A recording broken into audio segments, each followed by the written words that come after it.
Hi welcome to Arna's veg kitchen.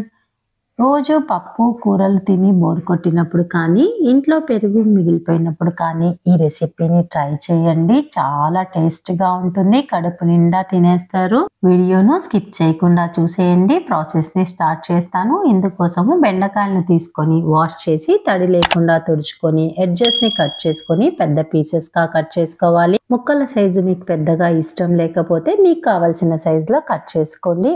మీరు తినే కారాన్ని బట్టి పచ్చిమిర్చిని తీసుకొని పీసెస్గా కట్ చేసుకొని మిక్సీ జార్లో వేసి అల్లము పచ్చి కొబ్బరి ముక్కలను వేసుకొని మిక్సీ పట్టి పక్కన పెట్టుకోవాలి. ఒక బౌల్లో 1 కప్పు పెరుగును తీసుకొని వేసి బాగా కలుపుకోవాలి. పెరుగు అనేది కొద్దిగా పుల్లగా ఉంటేనే పులుసు అనేది రుచిగా ఉంటుంది. ఇందులోనికి 1 కప్పు వాటర్ వేసుకొని 2 టేబుల్ స్పూన్ల శనగపిండిని కొద్దిగా పసుపును వేసుకొని ఉండలు లేకుండా కలిపి పక్కన పెట్టుకోవాలి. స్టవ్ మీద కడాయిని పెట్టి 2 టేబుల్ స్పూన్ల ఆయిల్ ని వేసుకొని కట్ చేసుకున్న బెండకాయ ముక్కలను వేసుకొని మీడియం ఫ్లేమ్ మీద వేయించుకోవాలి. ఇలా 5 నిమిషాల పాటు వేయించుకున్న తర్వాత బెండకాయ ముక్కలను ఒక ప్లేట్లోకి తీసి పక్కన ఉంచుకోవాలి.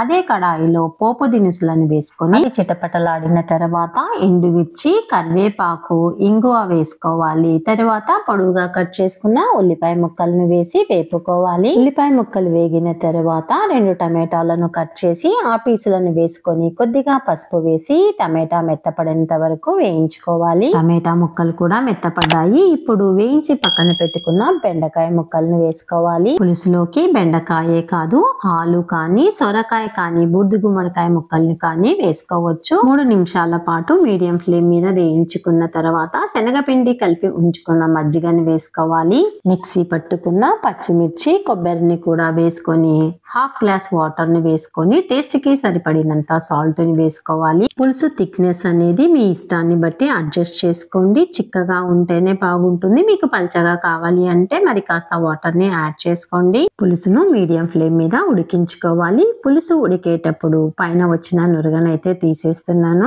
ఇది ఇలాగే ఉంచుకున్న తీసేసిన టేస్ట్ లో అయితే ఎలాంటి మార్పు ఉండదు. పులుసు క్లియర్ గా ఉంటుందని తీసేస్తున్నాను. మీకు ఇష్టం లేకపోతే అలాగే పెట్టేసుకోండి. మీడియం ఫ్లేమ్ మీద 10 నిమిషాల పాటు ఉడికిన తర్వాత కొత్తిమీరను వేసి దించేసుకోవాలి. ఇది రైస్ లోకే కాదు చపాతీలో కూడా సూపర్ గా ఉంటుంది.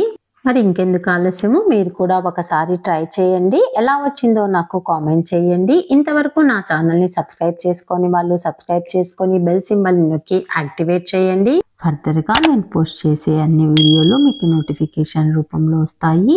ఈ వీడియో మీకు నచ్చినట్లయితే లైక్ చేసి షేర్ చేయడం మర్చిపోవద్దు. Thank you for watching.